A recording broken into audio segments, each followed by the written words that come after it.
Welcome back, guys, to the Bear and Scully podcast with me, Sean Scullion, aka Scully, O'Malley, aka the Bear, Aidan, the face for radio behind the scenes, and today we are joined with Paul McCarroll. Hi, everybody. Things? Paul, I'm doing how well. You doing? Sean and Owen, thanks for having me. Pleasure. You might not say it at the end. No, I have to say I've been following your work online and on YouTube, and you cover great topics and you've had great guests. So I'm happy to be one of those guests. Ah, it's great to hear. Thank you. But I'll let Owen fire away as we usual. Hey, Sean, us back I'm to the rusty. start. I'm rusty. I've Take been, us I've back been to the off for a start. bit, and the week's been tough on me.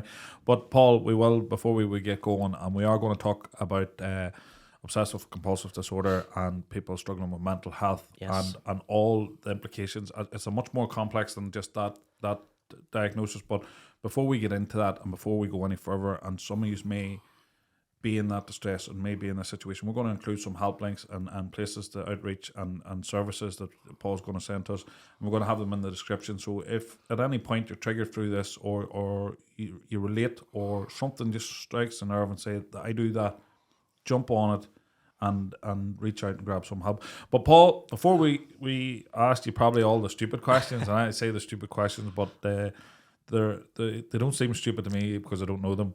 But before we get into that, Paul, we'll go back to the very start like we do with all our guests and get an idea where you're from and how it came to be that you're sitting on that side of the table. Brilliant, Owen. So my name's Paul McCarroll. I'm originally from Antrim. So 37 now. So from a very working class, loving family. I'm one of four. I have an older brother, an older sister, and a younger sister also. And close family growing up, and thankfully no issues within the family. And I went to a very good primary school, which I enjoyed, and I was big into my sport and my football and loved being active. And then I went to a grammar school within Antrim, and again really enjoyed it to begin with, but I did find the academic rigor quite challenging. And at the time, we're talking 22, 23 years ago, when sort of mental health wasn't really talked about.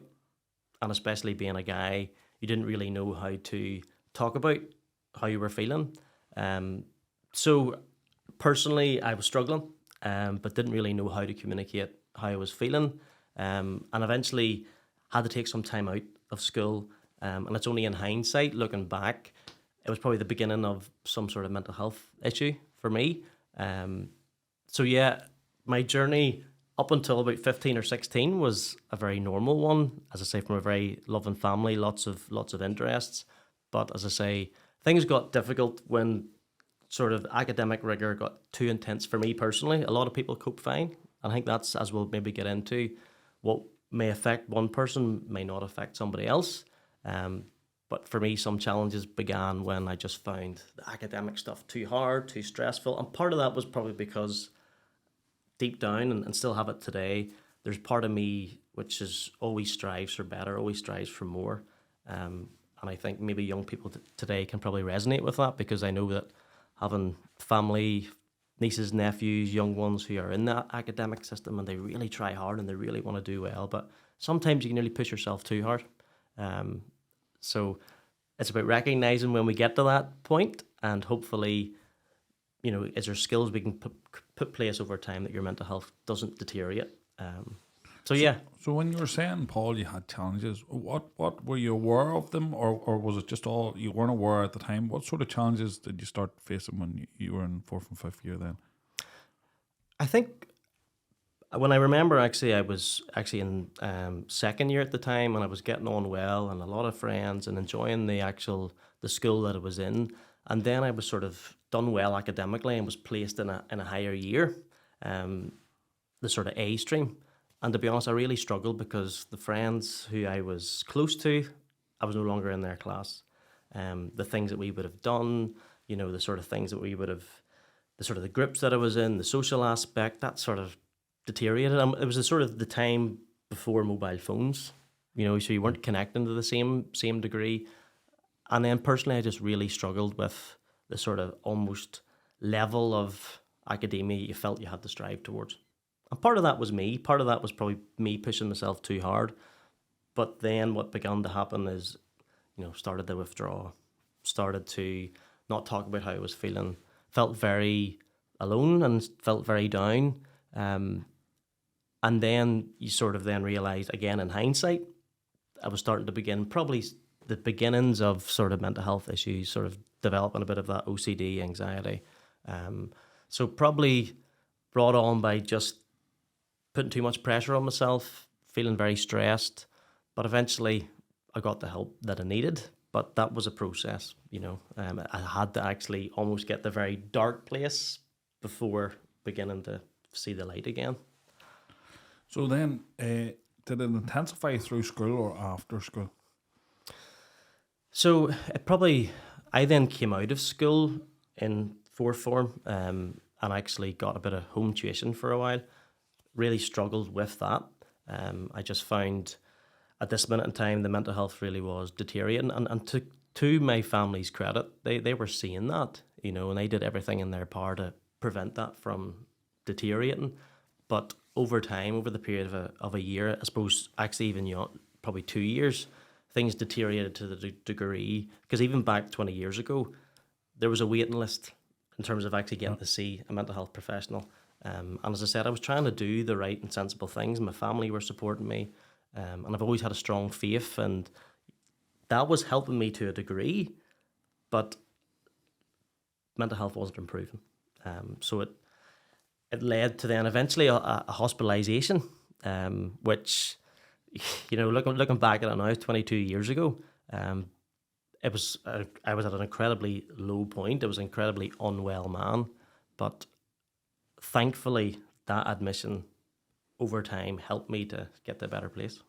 See, so your OCD itself, if we can talk a wee bit about Yes. that, because people hear OCD and it's like you like to keep your bean tins in a row in the cupboard, and you like things clean and tidy. Yeah. I like things like that. Yeah. But them things make me happy. Yes. But with an obsession, it's not making you happy. That obsession, it's in your head, and if it's out of place, it drives you crazy. So the obsession is there, as in touching a door handle. Yeah. What if I catch something from this door handle? So that's the obsession side of it. Yeah. And then the compulsive side of that is I need to wash my hands. Yeah. As soon as I touch a door, touch a table, I need to wash my hands. I think people don't know enough about that. Absolutely. So for you, what exactly was your OCD? What was your obsession? What was your compulsion? Yeah. So, as you said, Sean, it's a great question, because I think a lot of people, when they hear the term OCD, and you'll hear people quite flippantly will say, "Oh, I'm a bit OCD," and probably what they're meaning by that, Sean, is exactly what you said. Is you like things in order, you like a tidy house, Basically, you sort of like that order, symmetry side of things, and that's okay as long as it doesn't become to the degree where it's debilitating. But generally, the clients I see, and I suppose how it affected me, was this idea of what's called an intrusive thought. So really an intrusive thought in layman's terms is an unwanted thought. So basically it can show up in any form. Sean, you gave a great example of maybe someone coming towards a door handle. For a lot of people, they wouldn't give that a second thought, just open it and go about their day. For someone who struggles with those intrusive thoughts, they're seeing the 100-odd people who've maybe touched that door handle over the past 2 or 3 days, and they get really concerned by that. They get concerned they could get some sort of illness, and sometimes they could even get concerned that somehow something could happen to their family member. So understandably, if you believe that thought to be true, what are you going to do? You're not going to touch the door handle. And you'll see people, they're pulling their shirt over their hands, or they're standing back and waiting until somebody opens the door, that actually it becomes a real problem.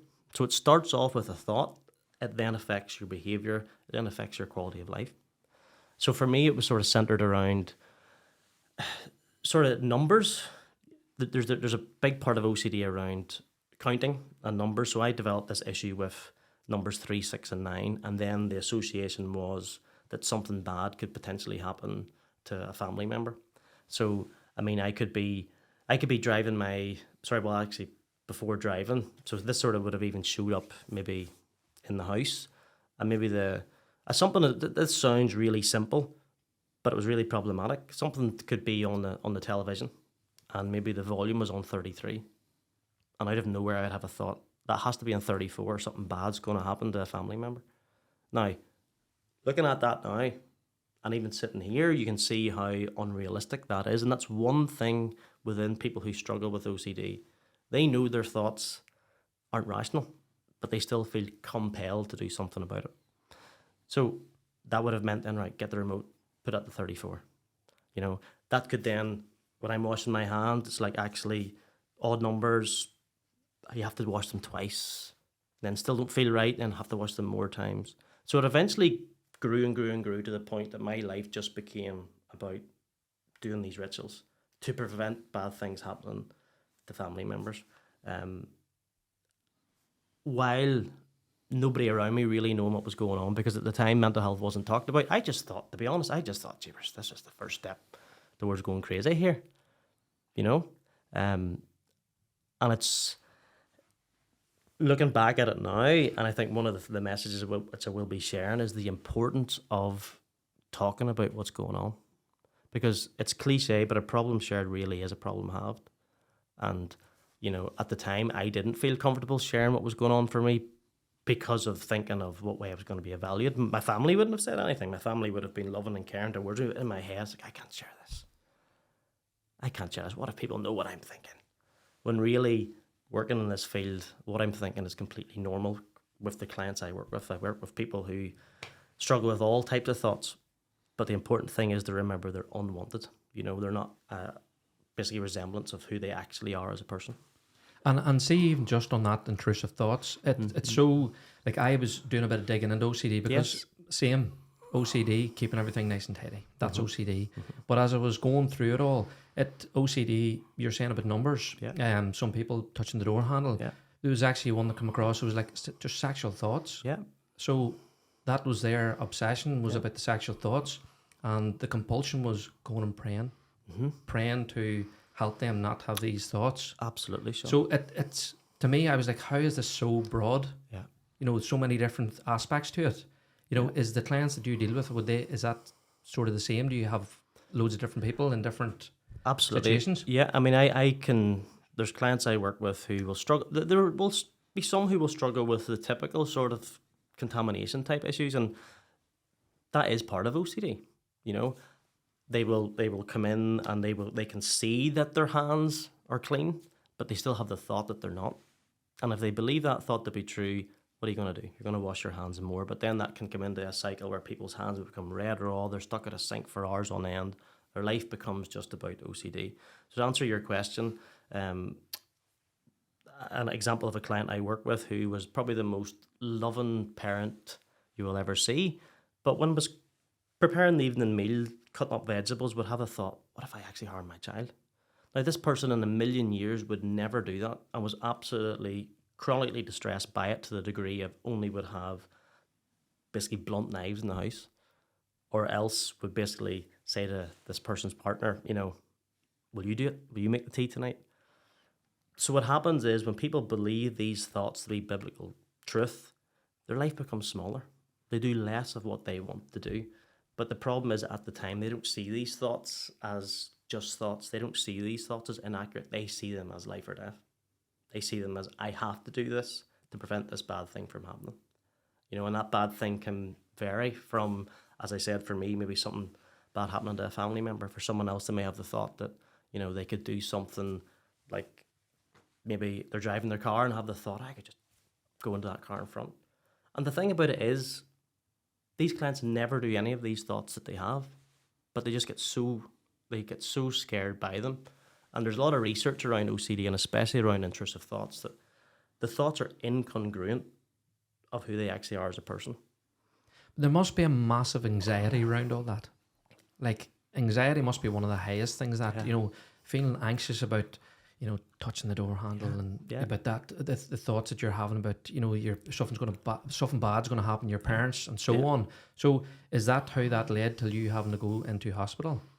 Yeah, and it's a great question, Sean. And I think I was at the time, you know, seeing the sort of adolescent sort of mental health team at the time, and just things weren't improving.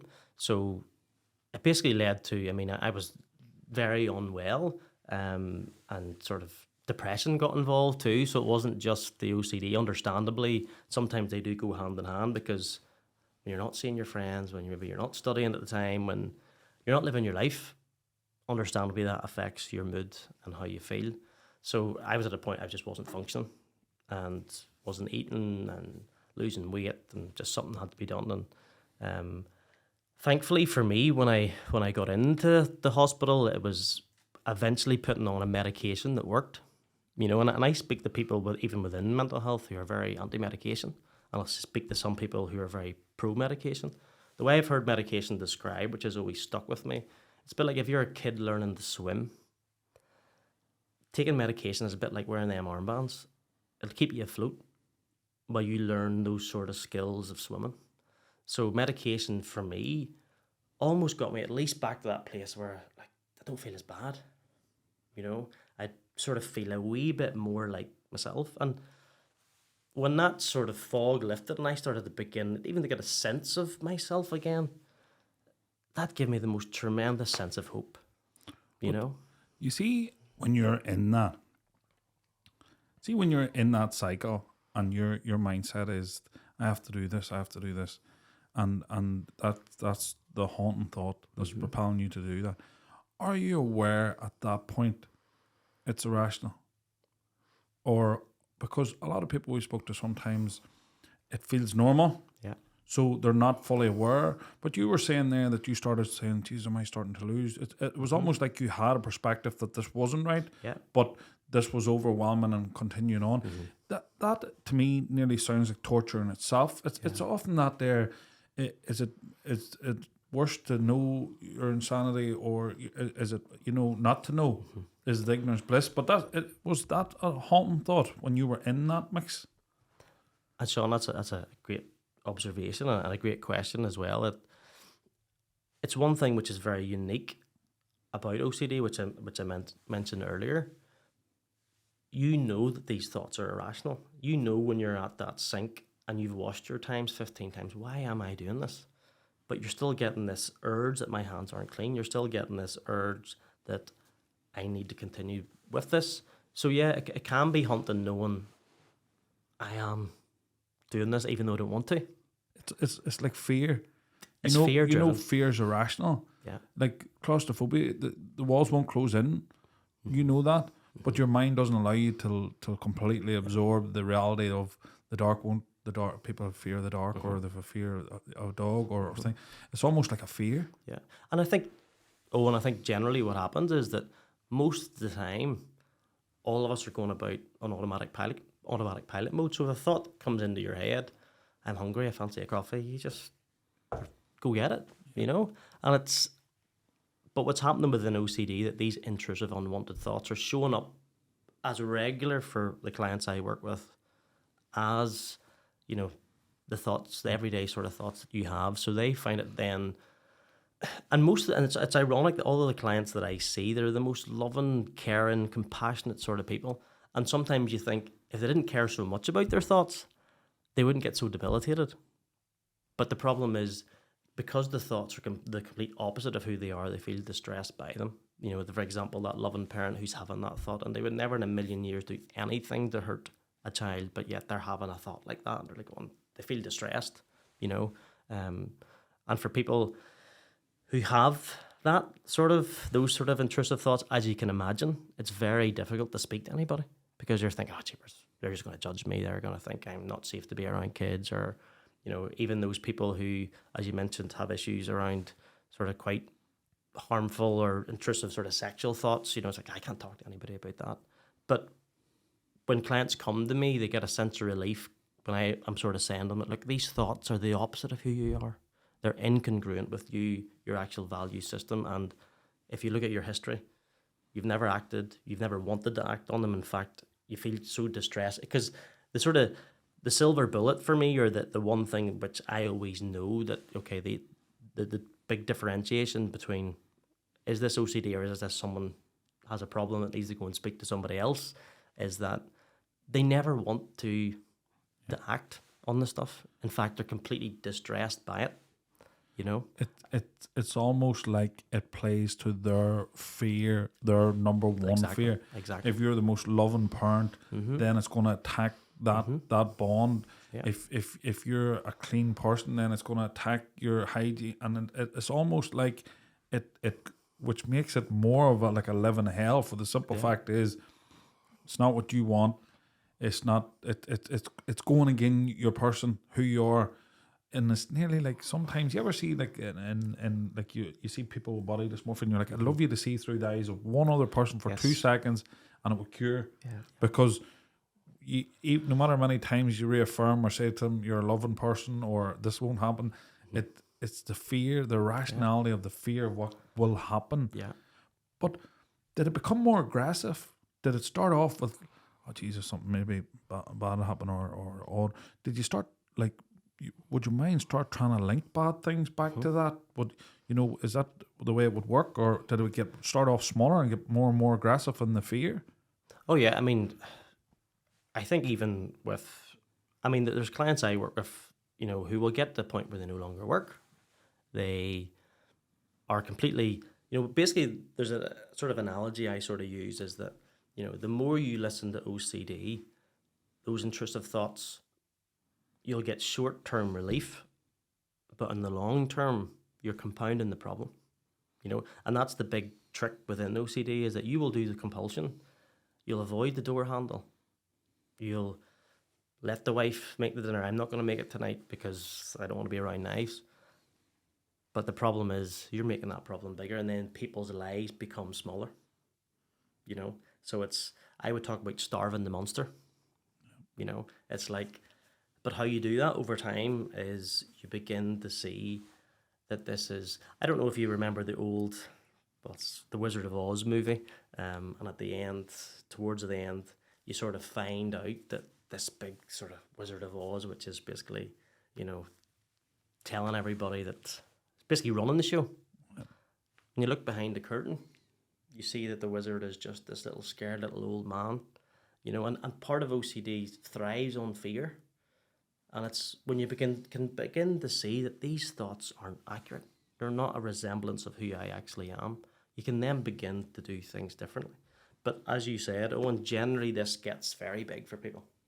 It got that big for me that led to hospitalisation. And what was your obsession and compulsion? What was your overwhelming that you had to do, or the fear that you had? What was your act? Multiple one, but when I look back at it now, as I said, it was centered around these avoidance of numbers, but there was contamination involved in it as well. I would have seen myself maybe in the shower for a couple of hours, and saying to yourself, I know that when you're saying this, there's an element of, and I don't, and not embarrassment, but when you're saying that, that's a thing. But for people listening right now, that's actually just what's happening. They're in the shower for 3 and 4 hours, and then they're planning their next shower when they're getting out. Yeah. So like, you're saying it now from a point where you've broke your cycle, but I don't want you to feel in any way that you can't say that, because because this is very an exposing platform, and sometimes it's very hard, but there will be people that get so much help from what you have to say here, because I am. It's the intricacy of the mind. The OCD seems to be in when we've spoke about even when we were speaking to Neve about eating disorders. Yes. The overlay of so many things are very similar. When the mind traps you, if the cycle's not broke, it gets bigger and bigger. Because Neve says she thought she'd cracked it with the bulimia side of things at the start. And it almost sounded like you thought, well, I watched this 50 times, I've cracked this, and it feeds it till it if that's not broke, it then becomes unsustainable. And I know that's exactly it, because you're getting that command in your head, just wash the hands one more time. Everything will be okay. So if you believe that thought, you're going to do it. And I did it. But the problem in hindsight, and obviously being involved in this work now, is that those thoughts are sort of self-amplifying. The more you believe them to be true, the more you act on them. Because actually there's a lot of sort of neuroscience on this, that you're teaching your brain. Validating it. Yeah. You're teaching the brain that thought was actually true when it wasn't. And it's only when you begin to sort of starve the monster, when you begin to do less of that, you begin to see that I actually didn't need to do it in the first place. But it's very hard, and even when I look back at it now, I was a 15-year-old with no knowledge of mental health at all. Mental health wasn't talked about 22 years ago. You know, I think it was, of course, there was support for it there, but it was something, and even OCD wasn't talked about. You know, see the problem, I think, and me and Sean have said it, and now looking at it, like I should be more aware. Like I throw things around all the time, and I've always joked about Sean being OCD, and hearing OCD and hearing what it actually is.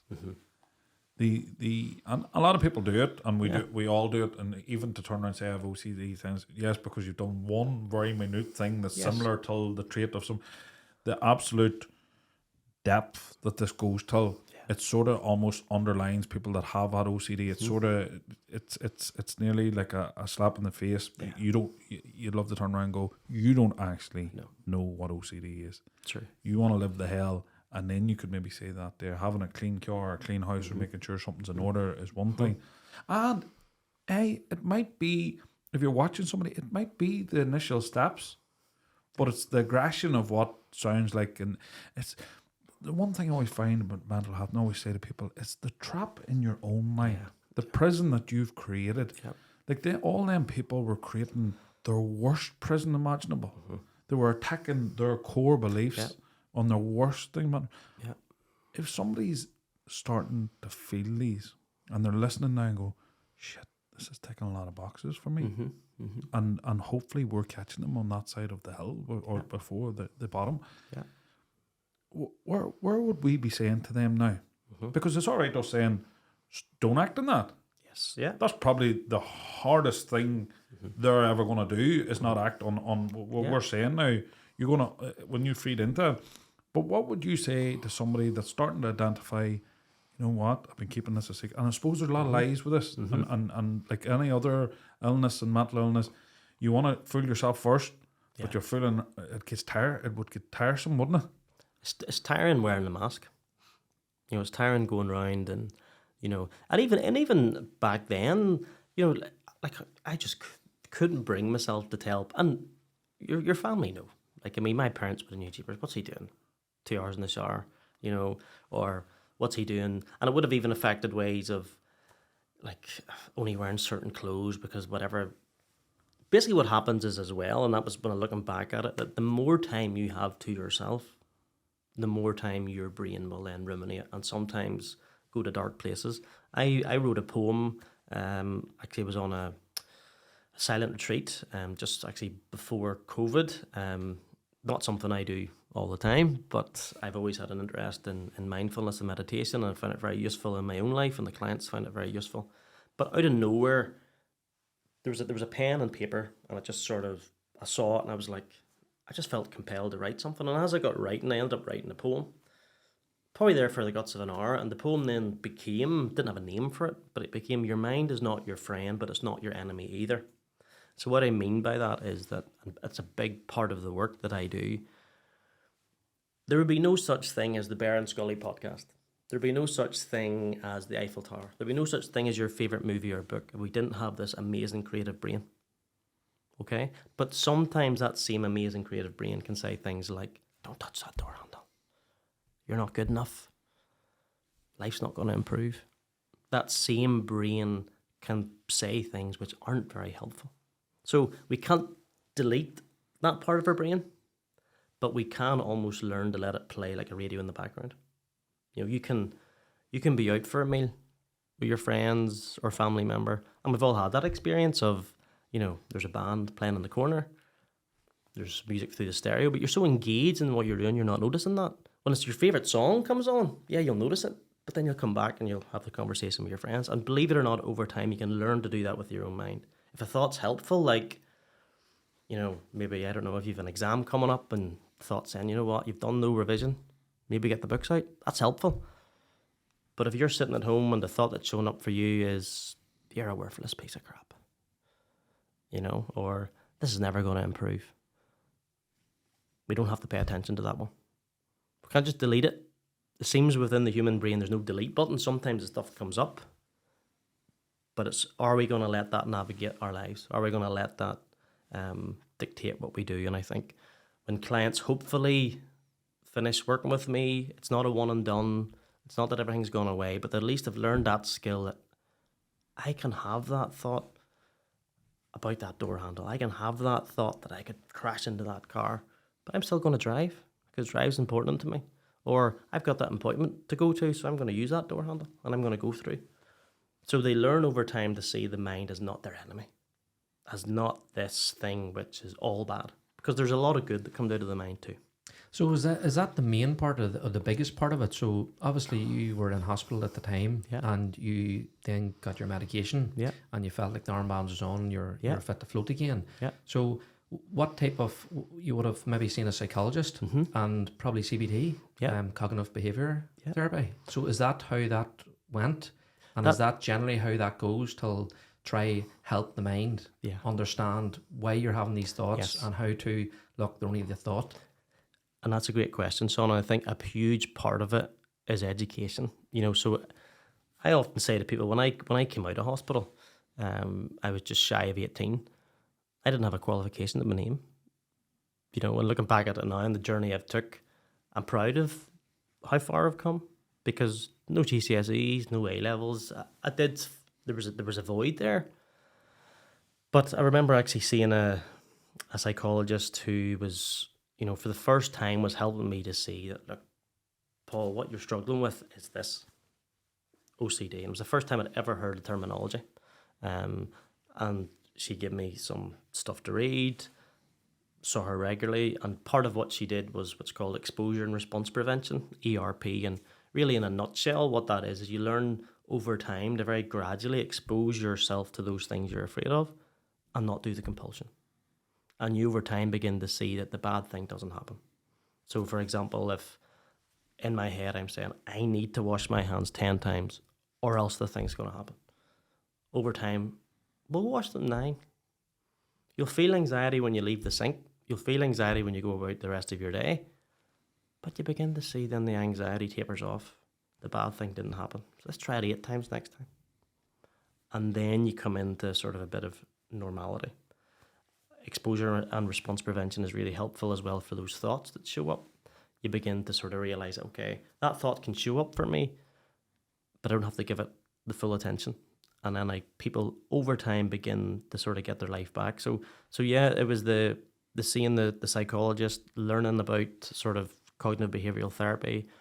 I actually now professionally have moved away from cognitive behavioral therapy, if I'm honest, but at the time it was really, really useful for me with medication. And also my faith was very helpful. Still is today. I actually remember there's a monastery in Port Glenone, and there was a completely unheard of, but at the time I was unwell. Initially, I was in a week in Antrim Area Hospital to sort of try to discern if the issue I was struggling with was a physical health issue or an actual mental health issue. And completely unheard of, but one of the monks who's known for his healing powers came to the hospital and actually prayed over me. And I still believe there's a bit of a miraculous thing to my turnaround, because the depression and anxiety sort of got so bad at the time, as along with the intrusive thoughts that developed, almost like my brain sort of shut down. It affected me physically. Like I really was like almost like catatonic, nearly is the description of it. So yeah, I believe that faith played a role as well in helping me, and still does. I'm not going to mass every week, but I still have a faith. And I believe that helps me too.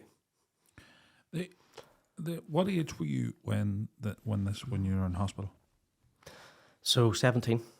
17. Spent 8 weeks in hospital, and I think actually it's sort of around sort of World Mental Health Day, sort of maybe just shy before, is obviously World Mental Health Day has only really become a thing maybe the past 10 years or so, but yeah, I was in there for 8 weeks, so yeah. If at 17 and 18, 16, all the age through from second year up, and so much is happening.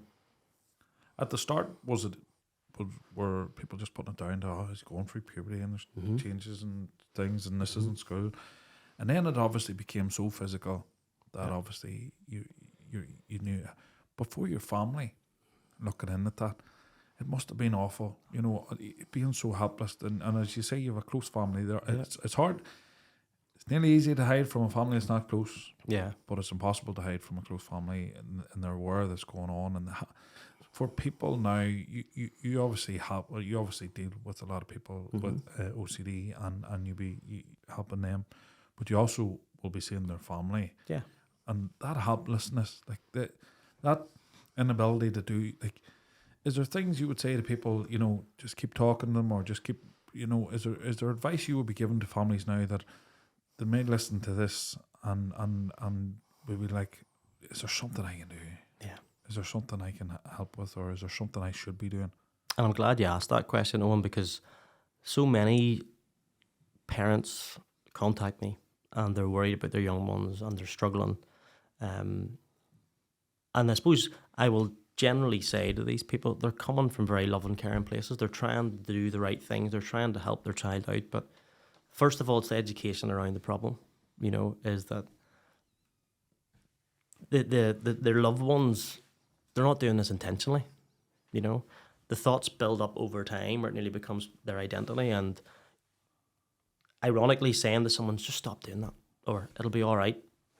It might work for a minute, and there's research around reassurance where, you'll say to your loved one, that door handle's fine. Come on, we're all right. Or, look, let's just go now. You don't need to,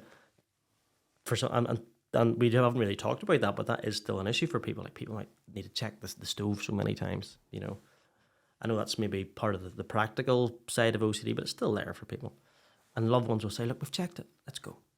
And sometimes people will get a wee bit of relief, but over time, that's not enough, So I suppose it's, first of all, what I always give parents, I try and display, at least with my own example, a message of hope, that my OCD was as dark as it got. And I was able to turn things around to the degree that sometimes that radio will play in the background, but my life isn't just about doing those rituals.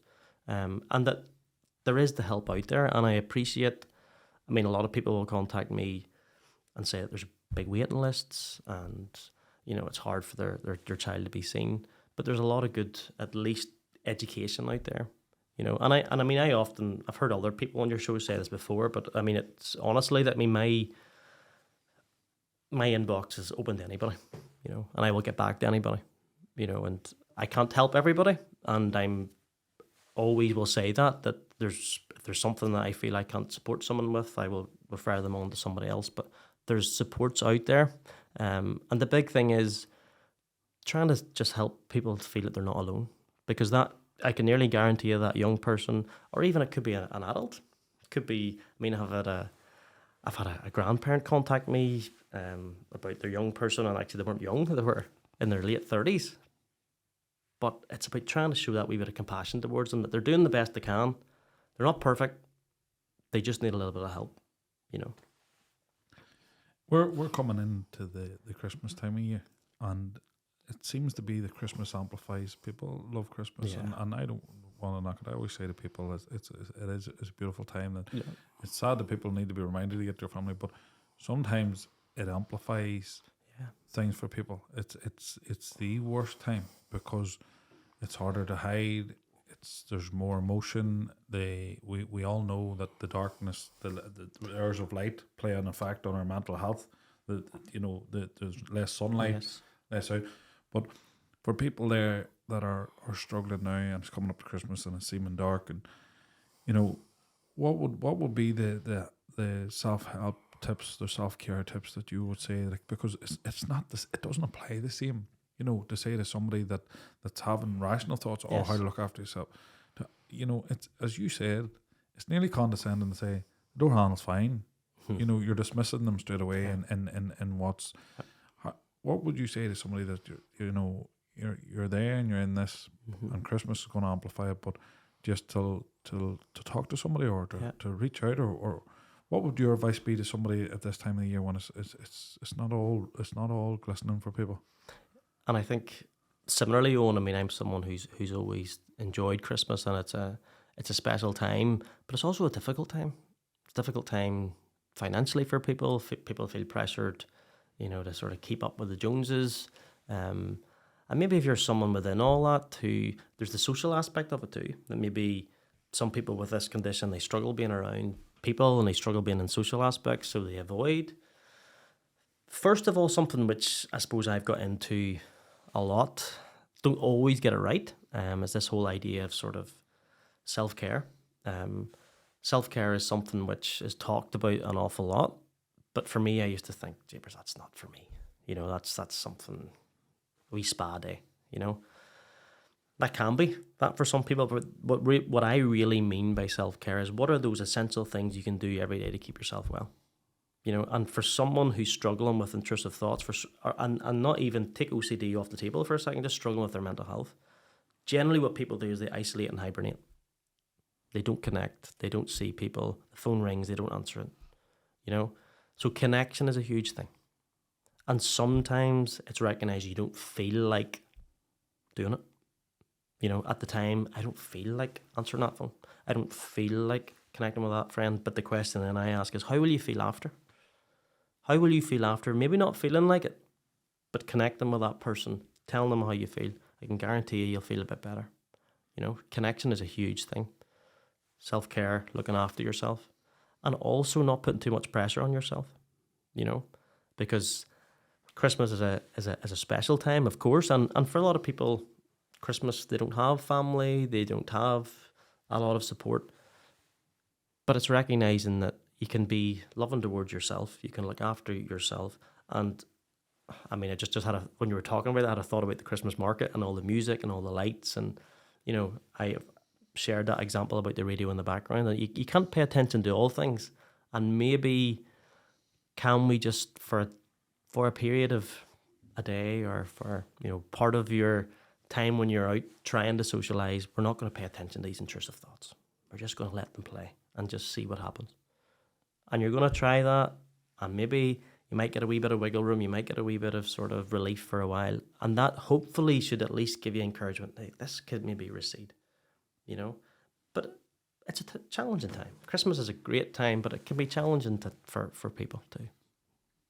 So would you say that's where your first point should be? So anybody that thinks that they may have OCD, yeah, this is your first point. Just look, this isn't. We'll try a few tips and tricks how to try. You know, try to settle yourself, not get as anxious about certain things that you're getting worried about. Yeah. So it doesn't lead to where you're at in hospital at the end up. Yeah. So is that your first sort of sure? Yeah, and I think if possible, which is difficult for people, but can you speak, I suppose, with your GP? You know, can you speak? That's generally culturally our sort of first port of call is, you know, and generally the consensus, people feel very embarrassed sharing some of these thoughts.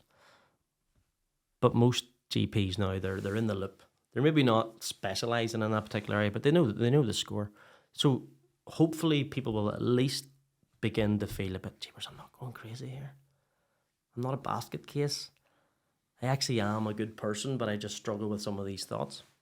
Is there an alternative to, because the reason I'm saying that is we're seeing more and more intense waiting lists in the contact. Exactly, and that's, yeah. If you've plucked up the courage to ring your GP and you get told, call us back on Monday. Mm-hmm. It can be really disheartening. And we've heard of it, and I've heard of something recently that they didn't get to the Monday. Yeah. They didn't make it to the Monday. Mm-hmm. Is there a helpline, a charity that if you're absolutely spiraling, that you could reach out to that straight away already aware of this and they specialise in this? Yeah. Well, obviously there's the helplines, as you know. I know afterwards you're going to share the information. The likes of Lifeline, which is 24/7. The likes of Samaritans, which both organisations do incredible work.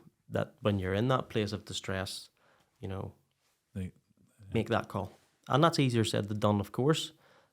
But making that call, you know, can help you maybe to see that once sometimes people get some of this stuff off their chest, you know, and they have a listening ear, a supportive ear, not someone just telling them it's going to be all right. And most people who say that, they're coming from a very good, well-intentioned place. We've all done it. I've done it myself, you know.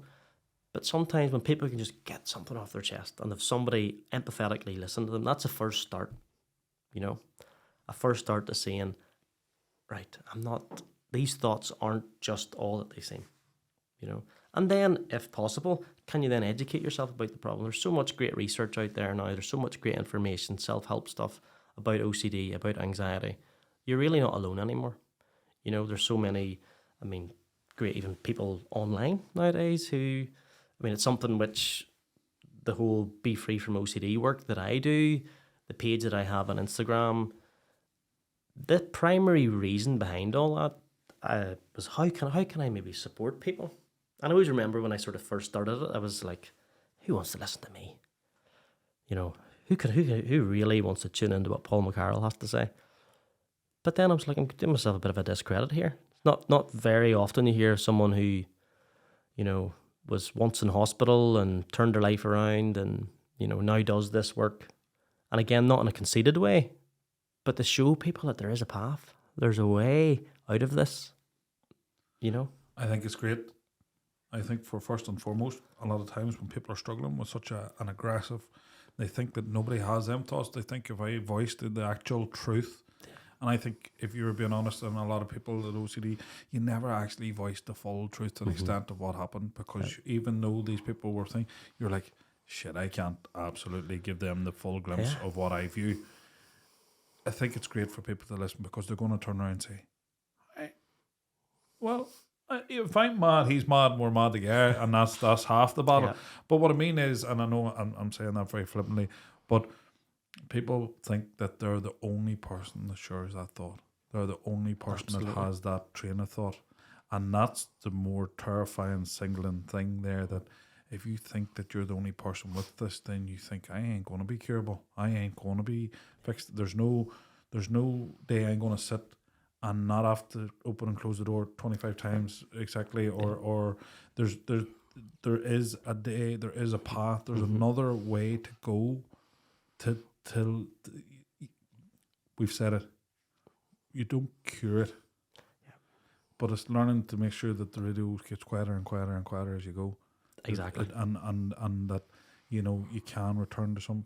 But I think a lot of people will have them thoughts, but it never goes into compulsion. Yes. So just as we're talking about this here, I have a thing about closing doors at night. Yeah. I'm in the fire service. Yes. So I turn off the plugs at night, close the doors, make sure everything's locked up. But it doesn't go any further than that. Exactly. I turn all off the switches, close the doors, go to my bed. But I don't let it get to the point that I'm lying in bed going, oh, did I turn off that switch? Yes. I need to go and check it. Yeah. Go back to bed. Did I close all them doors whenever I come back upstairs? Yeah. It doesn't get to that point. Yes, exactly. Where I have so much empathy for people that actually it goes to that point. Yes. And that's a great point, Sean. I'm glad you said that, because there's a normality to some of this. To that's, you know, you're not abnormal if you want to check that your door's locked at night. You're not abnormal to check, you know, did I actually turn the cooker off? It's actually it's a sensible thing to do. But it's when it becomes that problematic level, which people are up all night and they're worried about it and they're flaming at the switch, you know, constantly. The example I share in terms of, because clients will often ask me, like, well, what does recovery look like? Like, why work with you? Why come and follow your page or follow your work? And I generally share the example, and there's a lot of research around this, that say, for example, you and a friend, say the two, say Sean and Owen decided to go up Cave Hill tomorrow. I can nearly guarantee you'll have some sort of thought when you get to the top, or even when you're in Vegas, looking over a high building. People get the thought sometimes of what it would be like to jump, right? as you were saying that, I was thinking that earlier. Right. I often thought, what happens if I threw myself over that bridge? Right. Now, there's so much research around this, and nobody ever does it, okay? But the difference there between someone having that thought, and you explained it very well, Sean, on that bit with the switches at night. The person without those intrusive sort of tendencies, without that diagnosis of OCD, they will have that thought. They will recognize it's a bit strange, I would never do that. And then what do they do next? They get on with their day. They acknowledge the thought, but they're like, it's starting to get dark, I need to start getting down this mountain again. What happens within the OCD is you will have the same thought, and it's almost like the spider web appears, this constellation of other thoughts. What does that say about me? Who in their right mind would think that way? Am I abnormal for thinking that way? My friend's beside me, if only he knew, when he's had the exact same thought. So if I had a camcorder watching the two, I couldn't see us physically doing anything differently, but internally there's like a hamster on a wheel, you know? So what I basically try and say to clients is, my goal in working with you, I can't make that thought go away, because even people without this diagnosis have that thought. But I want to help you get to the place where it no longer dictates how you live your life, where it no longer gets up to this degree of you're debilitated. Well, what is your quality of life now, Paul? And I mean it in a way. What is your daily? Have you daily battles, and you'll still always persist? Yeah. What is it that you fight the urge to do now, or what triggers you, or what way is your life now? Yeah, great question, Owen, and I'm glad you asked it, because I'm always transparent in the fact of that I still have intrusive thoughts. I still have urges to do rituals. I mean, I could be, and it's been seen to be a bit of a theme in terms of our conversation, but I mean, I could be coming towards, a door handle anywhere and still have the thought, don't touch that. God knows who's touched that. Do you really want to get something bad? Do you want to get COVID again? I was like, okay, I've noticed that thought, but what's important to me right now? What's important to me right now is going to that appointment. What's important to me right now is seeing my friend, whatever it is that I need to do. So I will often say with clients is that I'm still in the soup with you. It's almost the example I shared. It's a bit like two of us climbing a mountain. We're on the same mountain. I'm a wee bit higher up, not any better than you, but I can sort of see now as you come up the sort of wee potential places you might fall. The thing with numbers still shows up for me. As I mentioned before, I believe our human brain is a bit like a calculator without a delete button. Once something gets into your mind, it's hard to get it out. There's a little experiment around this that, especially being brought up sort of in the Western world.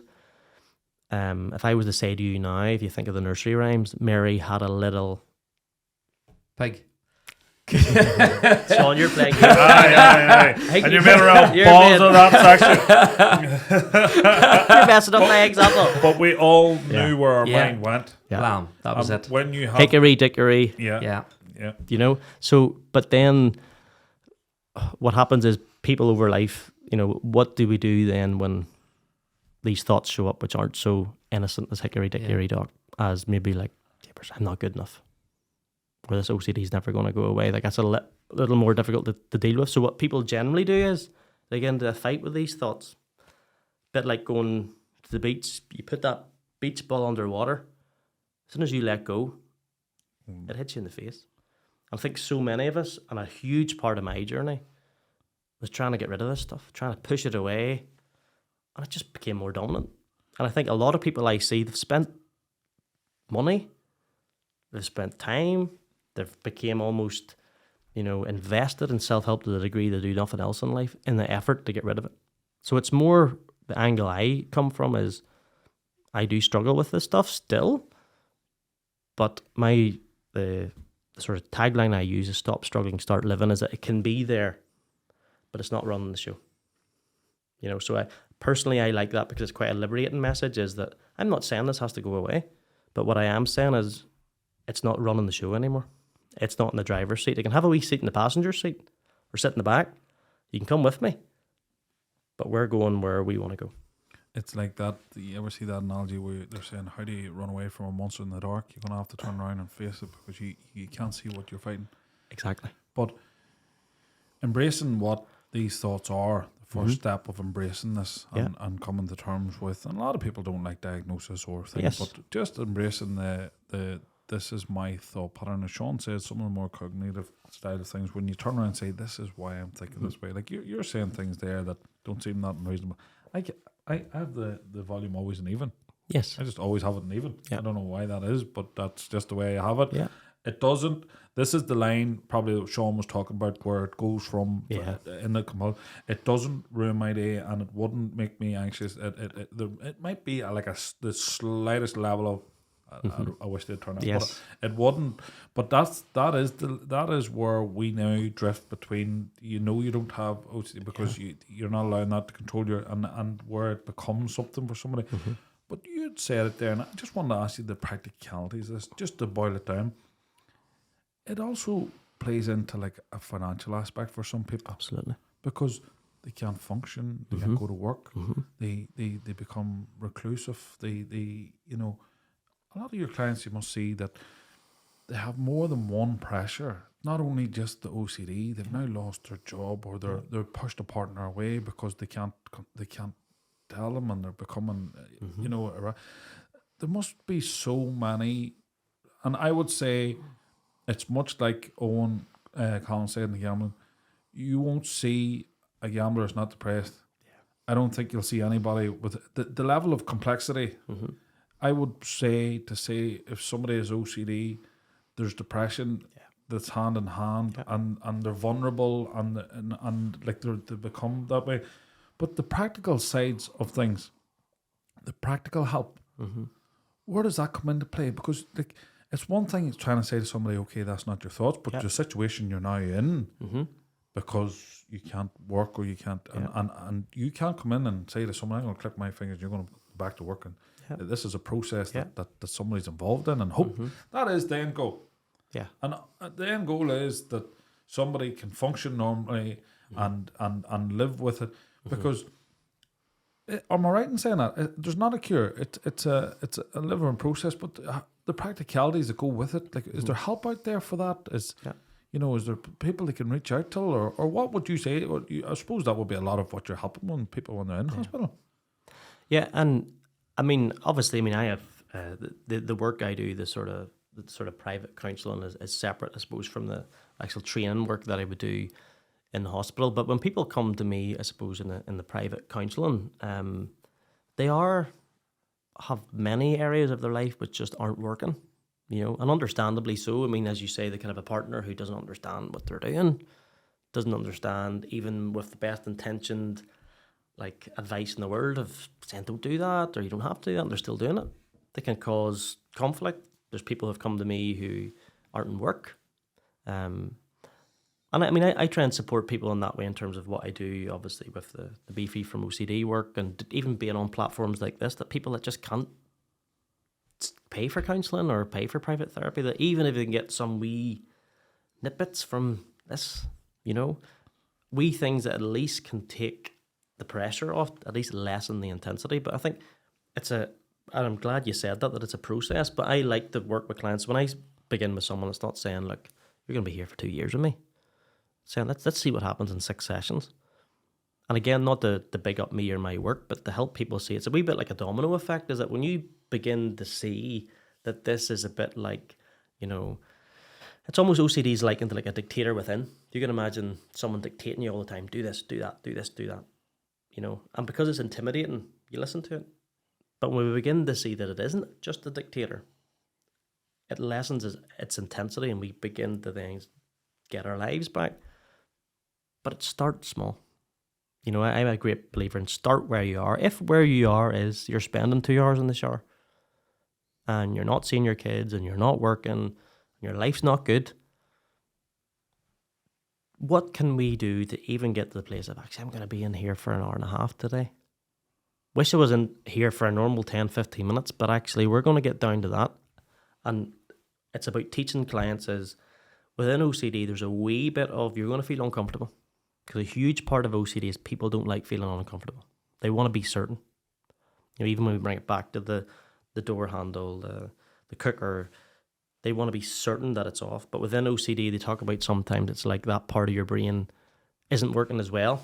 It's seeing that the stuff is off when it's not sometimes. So over time, it's helping people to see that it's a process, but you can get to a level of you can function again, you can live a life. And I've worked with people who are in really dark places, people who at times it's affecting their mood to the degree they're like, I don't want to go on. Why bother?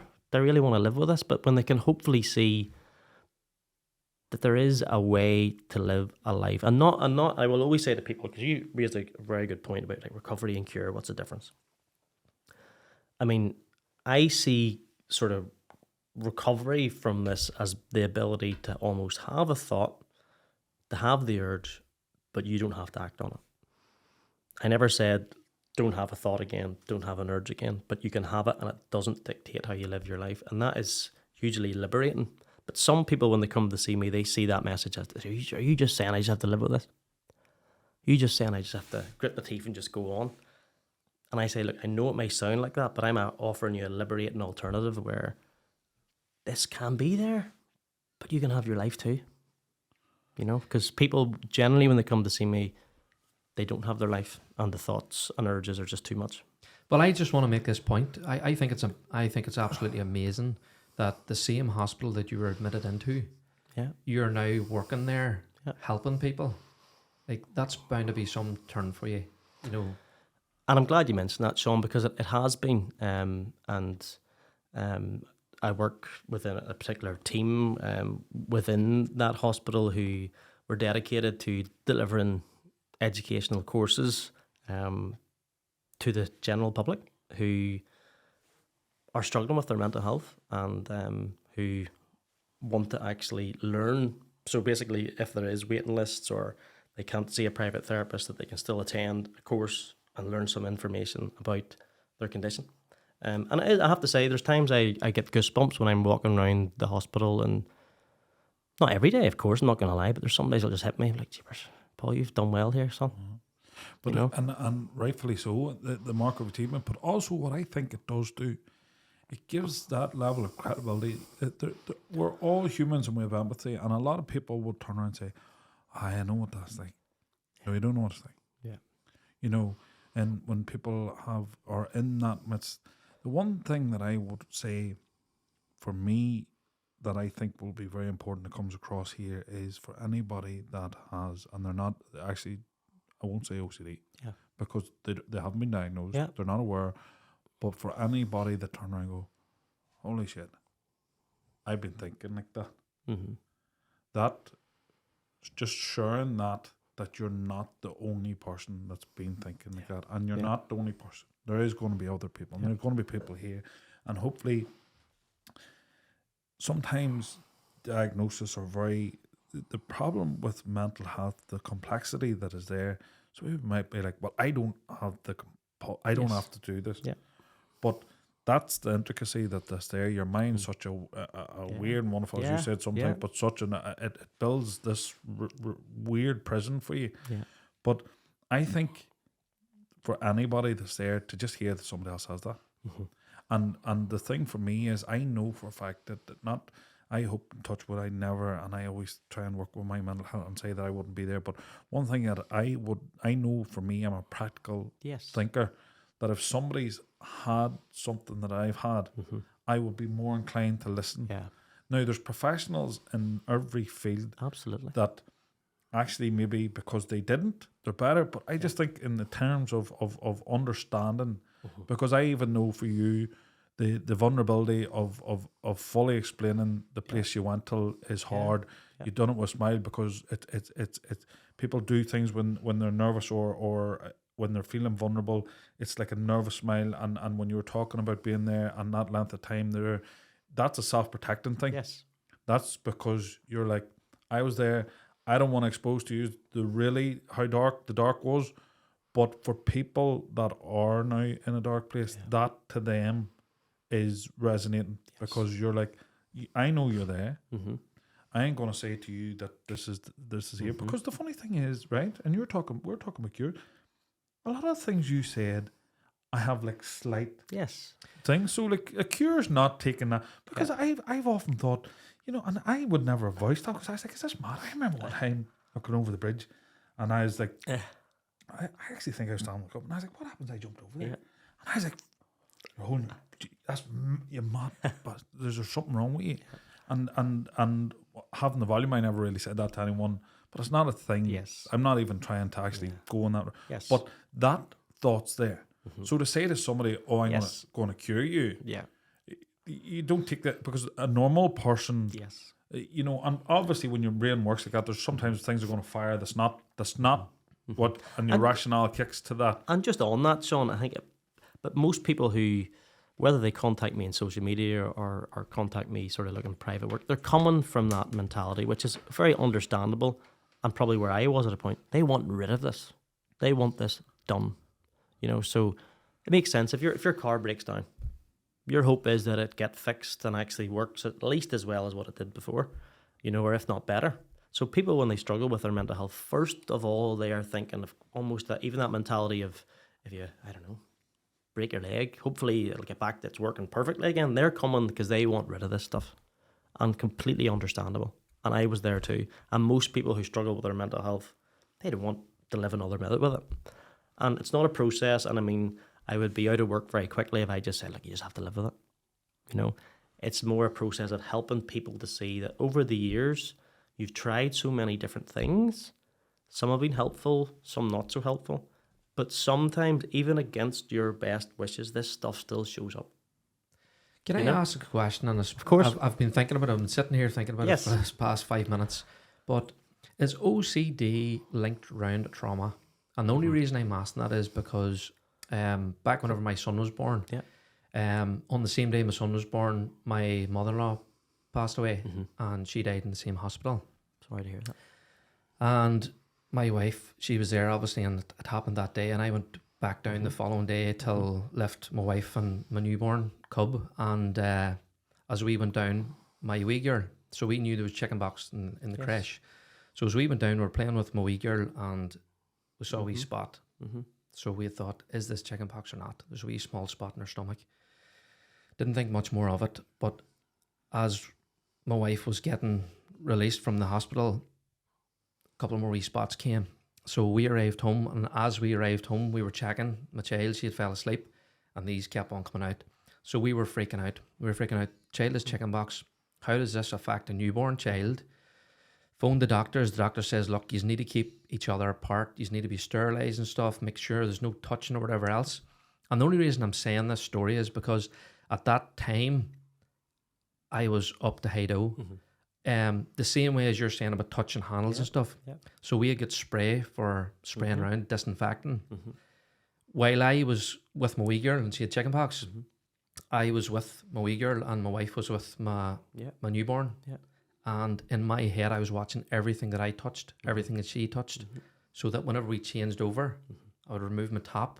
Yeah. So when I was like, I need to sterilise that handle. She touched that pillow. She touched that toy. She was over there. She was playing with that toy.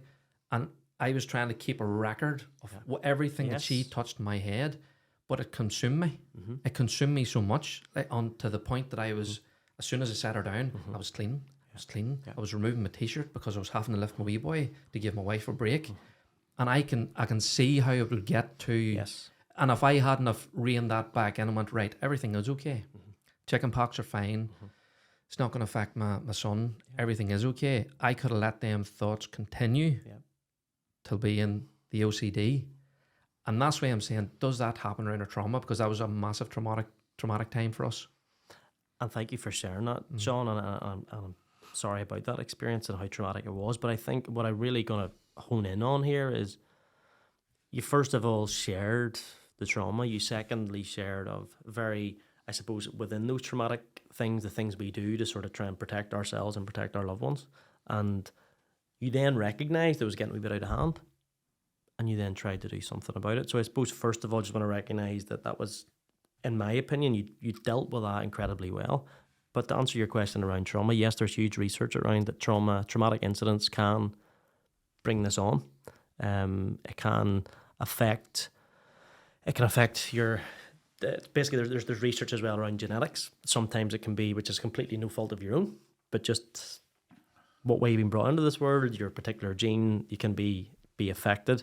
But I don't want to keep going on, but I really loved that, what you shared, because the other side of anxiety, the other side of sometimes this intrusive thoughts is actually, it shows what you care about. You know, that you're, as you described that, was I was saying is this is a incredibly caring husband and father, you know, while recognizing it wasn't easy for you, and as you said, it was getting to the point it was getting completely overwhelming. You're also recognizing that this has to stop, and you did stop it. But the problem, as you said, how OCD then gets bigger, is that people don't know how to stop it, and it goes into other things. It goes into, you know, maybe people not using their car because they think it's contaminated, or, you know, only wearing particular clothes because they think them clothes are clean, you know. And I know that that's just part of it. But obviously I think we've touched on as well, which is great. I have clients who come to see me, Sean and Owen, who don't have any outward compulsions. So you're to see them, they don't do anything. They're not touching door handles. They're not in the shower for 2 hours. All their stuff's doing's in here. They're the duck. So they have what's called pure O. So it's just they're having obsessional thinking and they don't know how to deal with it, you know. So that's a trickier one.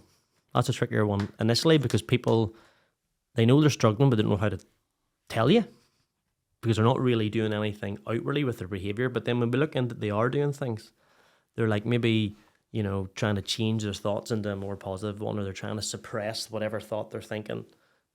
They get into this sort of cul-de-sacs of doing different things to keep their mind only thinking positively. And I mean, I will often say, you know, if I say to you now, do not think about a yellow giraffe with spots walking about Belfast Zoo, I can nearly guarantee you there'll be some resemblance of that showing up in your mind. So Sean will probably shout pink elephant. just the bollocks. I was thinking Just of a the pink bollocks. that's the normal one. He was probably thinking, oh, here's the pink elephant story. But I think the only reason I'm saying that is what we all try and do as humans when we struggle, we don't want to think about the thing. Normal, natural, human tendency. And sometimes that's okay. It's not to say, jeepers, we can go around living life with perfect mentality all the time, which is why I shared that, you know, title of the poem I wrote that time, your mind is not your friend, it's not your enemy, because I always keep that in the background, because sometimes when things get hard for me, I'm like, jeepers, I wish this was a way. But when I look then at, well, look at all the things you've tried to get rid of it, and really it's still here. So it's more about, can you get with it? There's a very good book called Get Out of Your Mind and Into Your Life. And really, if you didn't read a page of the book, the title says it. It's about recognizing that we can get too much in our mind. We can listen to it too much. The more we do, life gets smaller. Well, I actually have thoroughly enjoyed this one, and I think it's been But there's one thing I want to. massively There's one thing. informative. Brilliant. So it has. There's one thing I just want to ask, but and it's just come into my mind. How did COVID play into them insecurities for people? Massive. Because it's nearly validated some of the things that shouldn't, because it's like, yeah, you should wash, and then you should stay apart, and then you should, like, that what you irrationally were thinking before this all has now became, I knew it. Mm-hmm. Like, how did that play into the scenario? And well, afterwards, like, you can't just turn around and now we've all said that was bullshit and we were well caught there, but you can't tell somebody that has OCD that was bullshit and you're well caught. It's now just it's ranked up a level. Yeah. Well, that's, believe it or not, where that page Be Free From OCD came about, because I was like, jeepers, there's people struggling here, you know, and there's people who can't get out, can't socialise. So the more you're around you and your own thoughts, and especially if those thoughts are intrusive, you see more of them. It's not like a radio in the background, it's like a speaker in your ear. So the reason I came up with this idea of actually, and to be honest, I wasn't really into social media. I still have a love-hate thing with social media, where I like to be on it. I like to share my material, but I don't like to be consumed by it either. So that was just a thought that came to get some content out there, Paul. I started off very average, didn't know anything really about captions or how to make it fancy. So it was just basically quotes. It was basically things you can do when you're struggling, when you're sitting in the house and you can't get out and you have to wash your hands so many times. What can we do differently? How can we do that? And sometimes it was as simple as, is there any sort of distraction things we can be doing? And I know I'm not a big advocate of distraction generally, but when COVID was there was nothing you can do. What can we do other than OCD? Is there support groups that people can attend with peers that are in the same? Yeah, well, there's the big two UK charities. There's sort of OCD UK and there's OCD Action, and there's also the big Irish charity, which is OCD Ireland, which is great for support. And I mean, but I actually mean peer support groups. Yes, and you know the way in other like in bereavements where other people have been bereaved, to come together and they share. Is there that, or is it such a complex? It's harder to, because I think that the one thing that I get from this, and I've really enjoyed, and this is going to sound weird when I say I really enjoyed, it's the complexity of the mind that intrigues me. Yeah. And I was so closed off to mental health, men's mental health, and sometimes I used to say people are full of shit talking so much about mental health. There wasn't half the mental health problem, but it's an ignorant view in some things. Sometimes I think it's right in some. Yes. But as we sit here, like, and we say, oh, we're going to have a podcast on OCD. I'm like, well, what's OCD? I don't have my view on OCD, and what I know now is completely informed me and educated me, and it's one thing's always fed into me. It feels like it's a fear. Yeah. And that's why I am actually happy we're doing this, because the one thing I love this is, and people to sit down with each other and say, did you do that? Fucking did you do that? Geez, I thought for 20 years that was just mad in my own head, but now I'm actually sitting in a room where 5 other people had the exact same thought. And I think then that's the curtain coming back. Yeah. That's not, it's not what we're prisoners of our own mind. Yeah. And the funny thing that I've seen about OCD is it plays the insecurity, it builds the perfect prison. Yeah. Because it goes again exactly the person, whatever their main core, whatever their belief is, it attacks it. You know, and it just came to me, but there's an example I would share as well, as if someone, you know, very unlikely to happen in the UK and Ireland, but if someone was to drop a lovely tiger cub at your door, if you're a sort of kind-hearted person, you probably take it in, you know, and you'll feed it and you'll look after it, and over time you'll look at it, it's getting bigger, cheapers here, so look, eating more. Can't afford all these steaks from the local butcher here. Then you look at it maybe a year later and it's nearly as big as you. And you're like, I can't have this thing around anymore. This is intimidating. This is as big as me. In fact, if I give this any more attention, this is going to devour me. Well, I'll ask you that. You know? Did you think OCD was going to kill you? Absolutely. Well, kill me in the fact of it was. Yeah, I mean, I probably was very. Because it affected me physically, I wasn't eating. Sort of this sort of catatonic state came in, which is pretty much like a vegetable. People were concerned about me surviving, you know. So as I say, I do believe my faith. I do believe my family supporting me, and also within there was something which has always stuck with me, which is this bit of things can improve. At times you lose that, and in the work that I do, people do lose that sense of hope. But things can get better, you know, and it's, yeah, sometimes I look back at it, and there was maybe an element of the miraculous there. But I think the everyday part of this is for people is that no matter how dark it gets, I've loved that saying I've always loved the Batman movies where they talk about the night is darkest just before the dawn, and the dawn is coming. So, you know, I know maybe that's biblical as well, but generally I like that mentality because there is light around the corner. Mightn't be tomorrow, mightn't be the next day, but is there something? Is there something that you can see? And hopefully, I mean, it was the main reason that I wanted to sort of get on here was just to share with people that things can improve. No matter what your diagnosis is, no matter where you are, if you're in a hospital room listening to this now, if you're in your room not working, if you're not seeing people, if you feel alone, things can get better. Things can improve. I don't think there's a better note to finish up with that. No, I think it's been very informative, and I'm glad that we talked around the whole OCD, because I think it's very easy for people to pigeonhole it, to turn around and say, that's about keeping things nice and tidy. Yeah. But we've talked about so many different aspects of it, and I'm so glad we did talk about it all. Yeah. I learned a bit about myself too. And I'm going to stop saying you're OCD. You're just a clean freak. No, he likes things listen, clean. Paul, on that, and 100% that note, to anyone out there, if you're having a dark day, there's better days ahead, and there's other ways. So we are going to include them in the links. And guys, I hope that it's always very weird to say enjoyed it, but I hope you got something from it. Because I have no doubt, Paul, that doing this, putting yourself out there, the vulnerability in this, like people think it's easy to come and just sit down and talk about the worst thing. If I asked any other person to come and talk about the worst thing that's ever happened to you, the worst place you're ever in, no matter how comfortable you've come with and how much you talk about it, there's still the element always of the vulnerability. Yeah. So thank you to you. And look, guys, I hope you get the help from it. And thanks very much. Thank you very much, Paul. Thank you. Thank you.